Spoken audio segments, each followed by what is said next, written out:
bahin sa safety sa sunog ug plano sa pagbakwit kung adunay sunog.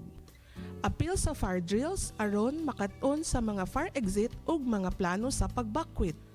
Pagtuon unsaon paggamit og fire extinguisher. Siguruha nga ang matag miyembro sa pamilya adunay go bag kung adunay sunog o katalagman. I-save ang mga numero sa emergency hotline sa inyong mga cellphone. Nag-uban kami sa paglikay sa sunog, pag-amping. Kini nga pahinumdom gidala kanimo gikan sa 1116 DXAS, your community radio.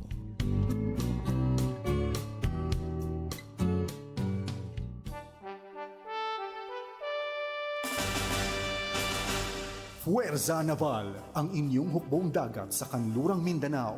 Programa natin to dahil pagsama-sama may pag-asa, pagtulong-tulong may pagsulong. Mapapakinggan tuwing Sabado alas 11 ng umaga dito lang sa 1116 DXAS, your community radio.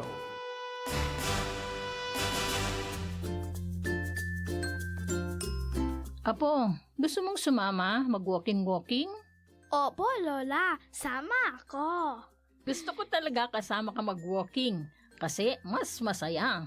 Bakit po ba kayo nagwo-walking? Maraming benepisyo sa pisikal at mental na kalusugan ng walking. Nakakatulong din sa emosyon at pagtulog ng mahimbing. Siyempre, para sa mga buto, kasukasuan at muscles para hindi manghina. Kaya pala malakas at maganda ka pa rin, Lola. Siyempre naman, lalo na at kasama kitang mag-walking. Sasabayan pa natin ng kanta. Walking with Jesus, walking every day, all along the way. Walking with Jesus, walking with Jesus along. 1116 DXAS, your community radio. Kasama sa araw-araw, kakwentuhan ka agapay, kaibigan ka barangay. Ito ang radyo mo.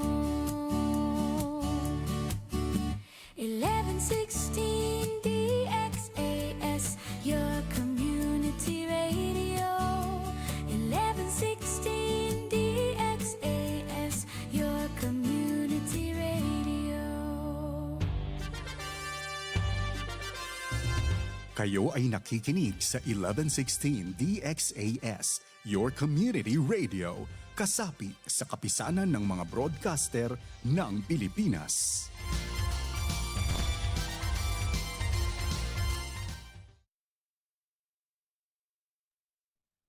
Ang tamang oras, ganap ng 6:00 ng umaga sa buong Pilipinas. May harding mapananalanginan, doon si Jesus naghihintay.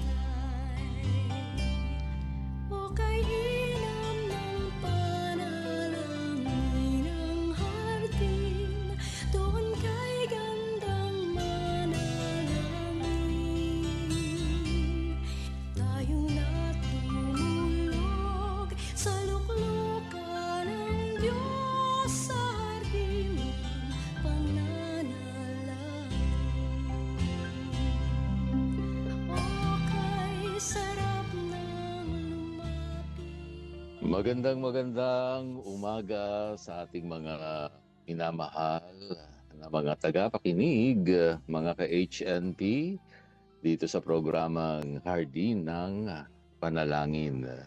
Kung saan man kayo naroroon ngayon dito sa buong Zamboanga City, mula sa Vitali hanggang Labuan, Luzon, Visayas, Mindanao o sa iba't ibang panig ng mundo, kayo'y nakikinig. Magandang araw sa inyo, magandang gabi siguro sa ibang lugar o magandang hapon, magandang tanghali. Sa mga nakikinig po sa kanilang mga tahanan ngayon, kagigising pa lang o maaaring yung iba bumabiyahe na nga, nasa kalsada na ngayon. O sa mga naghahanda pa para pumasok sa kanilang trabaho o sa mga opisina, Yan, isang mapagpalang umaga po sa inyong lahat. Kumusta pong muli ang inyong gising? Lagi naman may kabigatan, di po ba, sa ating puso. Iba't ibang problema ang pinagdadaanan natin o kinakaharap natin. Kahapon lang, medyo hindi na naman maganda para sa ating pananaw, ano, yung nangyayari. Pero alam nyo, pagising mo sa umaga, tandaan mo, bago ang umagang ito, sariwa ang pagmamahal ng Diyos sa atin ngayon. Bago ang lakas na ibibigay ng Panginoon sa iyo. Paggising mo pa lang, panalo ka na kasi buhay ka at may pagkakataon ka pa. Kaya bago po tayo magsimula, sabayan ninyo ako sa ating paboritong paalala. Laging tandaan, every gising is a blessing.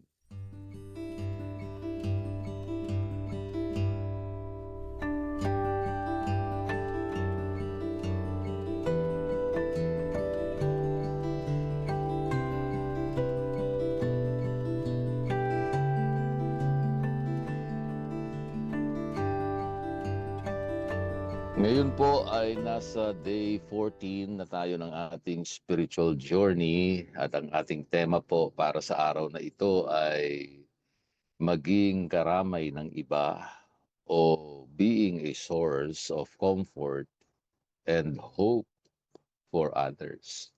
Yan ho ang ating pag-uusapan ngayong umaga. At ang ating pagbabatayang talata sa Biblia ay sa aklat ng Ikalawang Korinto, Kapitulo 1, talatang 4. Buksan po natin yung ating mga banal na kasulatan sa Ikalawang Korinto, Kapitulo 1, talatang 4. Babasahin ko sa Tagalog, sa ang salita ng Diyos version, tapos mamaya sa English Standard Version. Sabi po rito, inaaliw niya tayo sa lahat ng ating mga kapighatian upang sa pamamagitan ng pag-aliw na tinanggap natin sa Kanya ay maaliw din natin ang mga nagdadalamhati. Sabi po sa English Standard Version, who comforts us in all our affliction so that we may be able to comfort those who are in any affliction with the comfort with which we ourselves are comforted by God.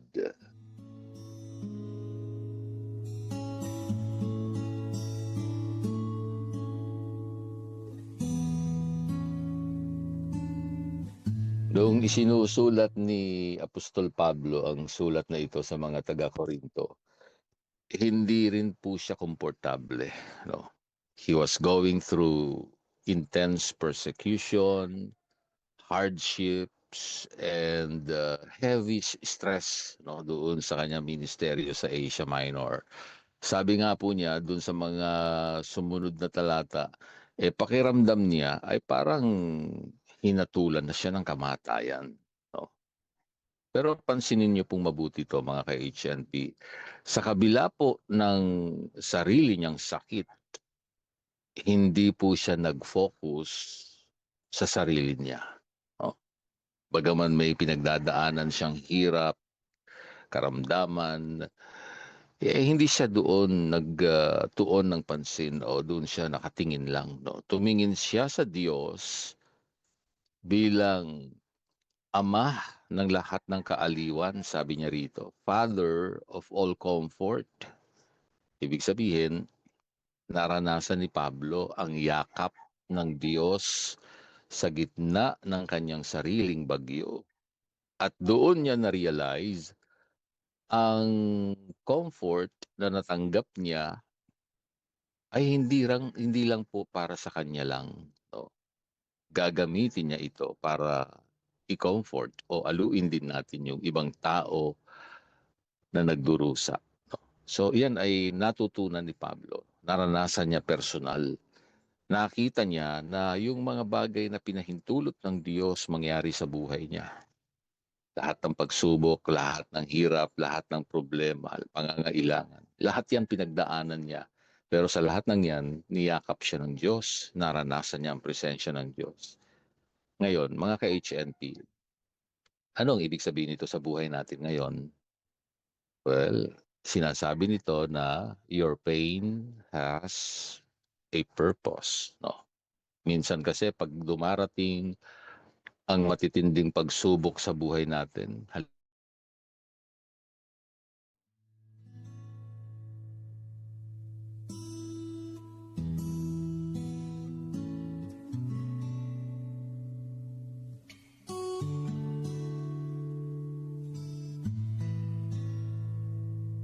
minsan po kapag dumarating ang matitinding pagsubok sa buhay natin, no? Tulad ngayon, nagsasalita ako na wala ng kuryente. Pero tuloy-tuloy lang tayo. Well, problema sa pamilya, halimbawa, o kaya breakdown sa communication o financial crisis, o kaya may mga plano tayo sa buhay pero hindi nangyari, nabigo tayo. No? Tinatanong natin si Lord sa prayer natin, Lord, bakit ako pa? Bakit kailangan ko pang pagdaanan ito? Yan yung ating sinasabi kay Lord, ano? Pagka tayo nahihirapan na. Well, ang sagot ng Biblia ay simple lang pero malalim, di ba? Ang kanyang sinasabi sa atin ngayong umaga, yung mga pinagdaanan mong bagyo ang siyang magiging kwento para magbigay ng pag-asa sa ibang ka-HNP na kasalukuyang pinabagyo naman ngayon. Oh, ibig sabihin may layunin ng Diyos. Hindi niya sinasayang yung nararamdaman nating hirap, no? O kaya ay pasakit sa ating kalooban o kahit yung literal na sakit ng ating mga katawan.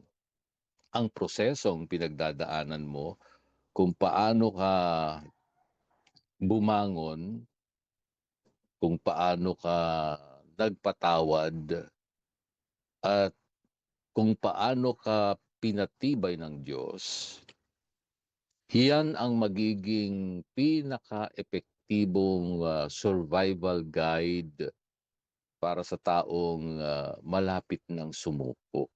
No? Ibig sabihin ay talagang may dahilan ang Panginoon kung bakit ikaw ay dumadaan sa prosesong yan. Ano? Hindi mo maiintindihan kasi ang umiiyak kung hindi mo pa naranasang maiyak sa sitwasyon mo, di po ba? Kaya ka nga pinadaan dyan ng Diyos para balang araw maging sagot ka sa panalangin ng iba. Napakarunong ng Diyos sa lahat ng sitwasyon ng ating buhay. Kasi kung minsan iniisip natin, tayo lang no, ang nakaranas nito, ah, hirap na hirap tayo, di natin alam paano ma-overcome. Pero isang araw ay nakita mo ang tulong ng Diyos, akala mo para sa iyo lang yon, di ba? Pero di mo alam, gagamitin ka ng Diyos. Meron akong isang maikling kwento na nais kong ibahagi sa inyo. May isang matandang panday, no, doon po sa aming lugar sa Cavite. Kilala po siya sa paggawa ng mga matitibay na kagamitan. Isang araw, binigyan po siya ng isang pirasong bakal na punong-puno ng kalawang. May mga yupi at halatang pinabayaan po.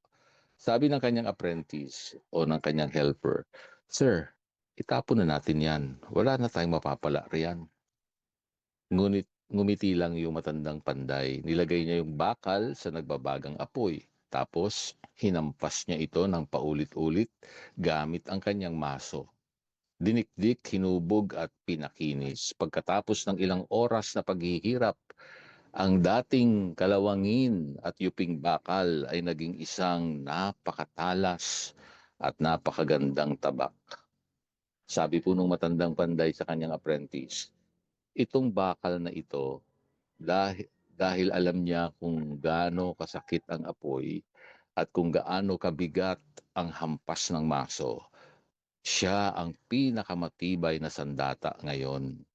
At kapag may ibang bakal na kailangang patuyuin o hubugin, itong tabak na ito ang gagamitin ko para gabayan sila.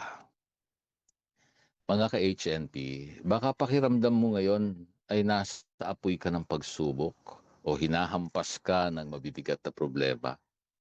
Well, malinaw po ang salita ng Diyos. Hindi ka sinisira ng Diyos. Hinuhubog ka niya. At kapag tapos na ang proseso sa iyo, gagamitin ka niya para tulungan at protektahan ang iba. Kaya naman po ito yung aking challenge sa inyo ngayong umaga.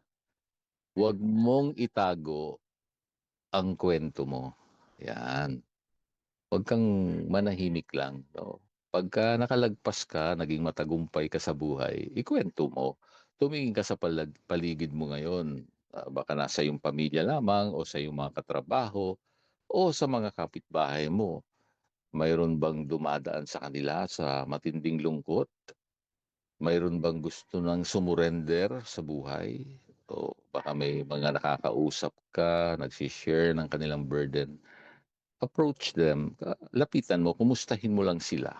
Sabihin mo sa kanila, dinaanan ko rin yan dati. Akala ko katapusan ko na, pero tingnan mo ako ngayon, buhay at pinagpala ng Diyos. Kung kinaya ko sa tulong ni Lord, kakayanin mo rin. Ibig sabihin, maging karamay ka ng iba. Tandaan niyo po, may Diyos tayong kasama. Sa lahat ng sitwasyon, hindi niya tayo iiwanan ni pababayaan man. At syempre, may mga ka-HNP rin tayong karamay sa buhay. Baka sa group chat natin, may nag-share na ang kanilang mga burden. No? Maganda po na baka dumaan din tayo doon sa ganitong klase ng sitwasyon. Simulan na nating i-engage, no, ang isa't isa. At maging daluyan tayo ng kaaliwan na nagmumula lamang sa ating Diyos Ama. Ito pong muli ang inyong hardinero, Pastor Eman Aquino, na nagpapaalala dito sa Hardin ng Panalangin. Bawat luhang itinatanim ay aanihin bilang kagalakan.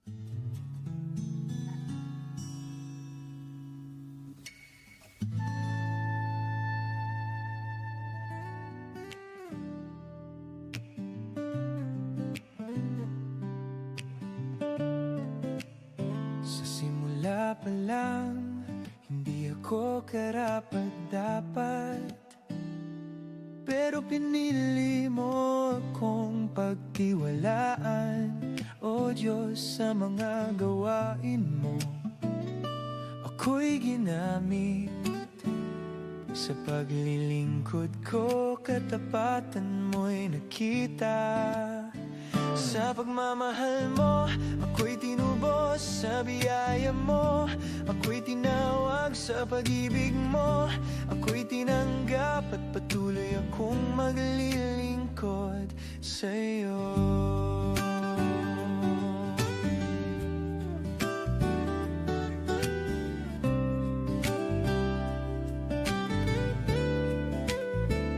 Pinagkatiwalaan mo, O Diyos, sa kabila ng aking mga kahinaan, ginamit mo ako upang magpatotoo ng iyong kapangyarihan at biyaya. Sa hirap at ginhawa, ikaw ang sandigan sa mga pagsubok. Ikaw ang lakas sa mga laban. Ikaw ang tagumpay sa mga pangarap. Ikaw ang gabay. Ikaw ang aking Panginoon. Kahit saan ako ay iyong dalhin, ikaw lang ang susundin hanggang sa huli.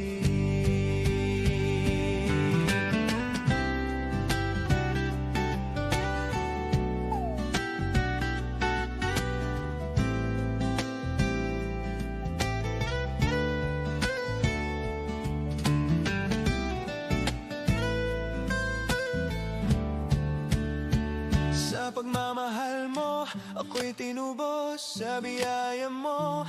Ako'y tinawag sa pag-ibig mo. Ako'y tinanggap at patuloy akong maglilingkod sa pagmamahal mo. Ikaw ang sandigan sa mga pagsubok. Ikaw ang lakas sa mga laban. Ikaw ang tagumpay sa mga pangarap. Ikaw ang gabay. Ikaw ang simula ngayon at wakas ng buhay ko. Ikaw at ikaw lang, O Diyos. Ako ay sa'yo.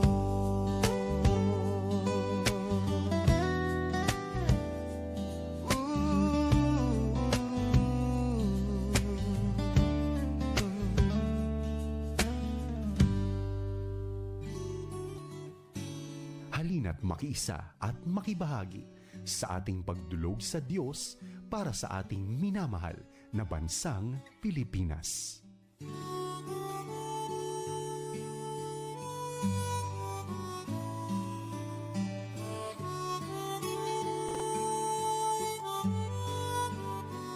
Sabay-sabay po nating itaas ang ating bansa sa ating Panginoon. Tayo po ay manalangin. Mapagpalang Diyos at aming Ama na nasa langit, lumalapit po kami sa iyo ng may buong pagpapakumbaba. Karangalan po naming tawagin kang Ama at kaaliwan namin sa lahat ng oras. Ngayong umaga po, tinataas po namin ang aming mahal na bansang Pilipinas. Panginoon, mula Batanes hanggang Tawi-Tawi at lalong-lalo na dito sa aming syudad ng Zamboanga, idinadalangin po namin ang iyong kapayapaan at kagalingan para sa bansang ito. Kung saan may kaguluhan, maghari nawa ang iyong kapayapaan. Kung saan po may kakulangan, dalhin niyo po ang iyong pagpapala, ang kasaganaan sa buhay ng bawat isang naghihirap na kababayan po namin. Pagpalain niyo po ang aming mga pinuno, bigyan niyo po nawa sila ng karunungan at integridad upang mamuno ng may takot sa iyo ang bawat isa. Higit po sa lahat, Panginoon, tulungan mo kami mga Pilipino na magkaramay kami sa isa't isa. Pagkaisahin mo ang aming mga puso't isipan. Alisin niyo po yung mga inggit at pagkakabahabahagi. Gamitin niyo po ang bawat ka-HNP na maging daluyan ng iyong pag-asa at pag-ibig po sa kanilang mga komunidad. Kung paano mo kami inaliw sa aming mga bagyo, bigyan mo kami ng lakas na yakapin at aluin o aliwin ang mga nagdurusa sa aming kapaligiran. Salamat po, Ama, sa bagong araw na ito. Pagpalain niyo po ang bawat kamay na magtatrabaho po ngayon. Samahan niyo po ang Adriano family, si Remy Shi sa kanyang recovery at sa oral chemo na ginagawa sa kanya ngayon sa pangalan ni Jesus. Dalangin naming patuloy mo siyang palalakasin. Ang Espiritu family, si Kuya Boy, si Ate Feli, pagpalain mo sila ng magandang kalusugan kasama ng buong pamilya, si Jerry, si Mercy, patuloy na ikaw ang Diyos na makakatagpo nila. At kasama rin si Mark, si Paul, si Mirarilay, si Glenda, patuloy na ikaw, O Diyos, ang magbibigay ng lakas at kagalingan sa kanila. At kasama na rin, Panginoon, si Ate Gloria de la Cruz. Salamat po sa pangangalaga mo sa kanya at pag-iingat at pagbibigay lakas. Kasama ng kanyang pamilya, si Gary, si Gilbert, si Gail, si Gladys. At ganoon din si Grace na nag-aalaga po. Dalangin namin patuloy mo siyang pagpapalain. Bibigyan mo ng lakas. At tagpuin mo rin ngayong umaga si Ate Beth Miranda, pagpalain mo ang kanyang buhay. Salamat po sa lakas, kalusugan at patuloy na recovery.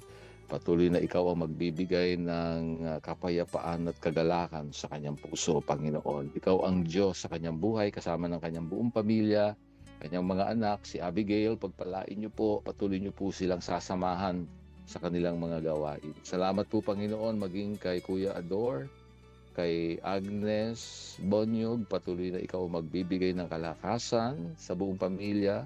Kasama na rin ang Lopez family, si Ate Leonie, pagpalain mo siya Panginoon ngayong umaga. At si Nanay Vicenta Tolentino, salamat po sa kanyang buhay.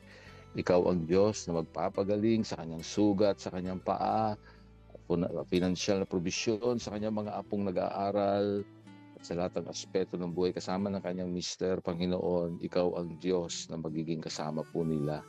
Si Nanay Dolores Gamban, pagpalain mo kanyang buhay, at maging si Tideng Almario Lopez Mangundayaw. Salamat sa kanilang patuloy na pagsuporta at pakikinig dito sa aming himpilan. Pagpalain niyo po ang bawat isang aming mga tagapakinig ngayong umaga. Sa pangalan po ni Jesus na aming tagapagligtas, at lahat ng naniniwala ay magsabing Amen.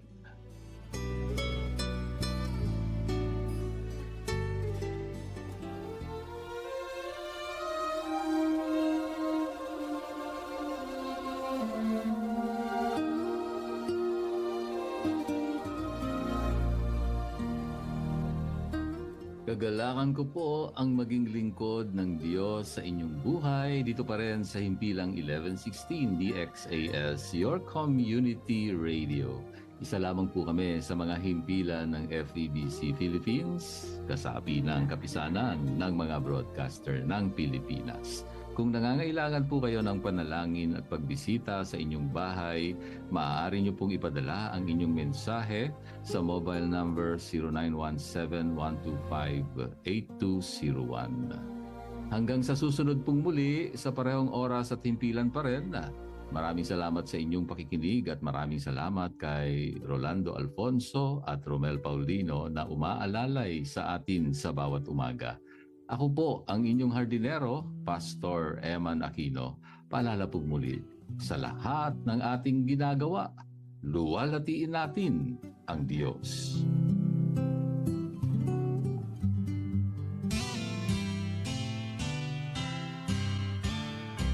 May harding mapananalanginan, doon si Jesus naghihintay. O kay inam ng panalangin ang harding, doon kay gandang manalangin. Tayong natulog sa luklukan ng Diyos sa harding ng pananalangin. O kay sarap ng lumapit sa banal niyang harapan, at ang ganap na pag-ibig ay ating makakamtan. Ilaan pangako niyang kalooban. Tayo na't manalangin bawat panahon. Tayo na't pagpalain, hanapin ang Panginoon sa hardin ng panalangin.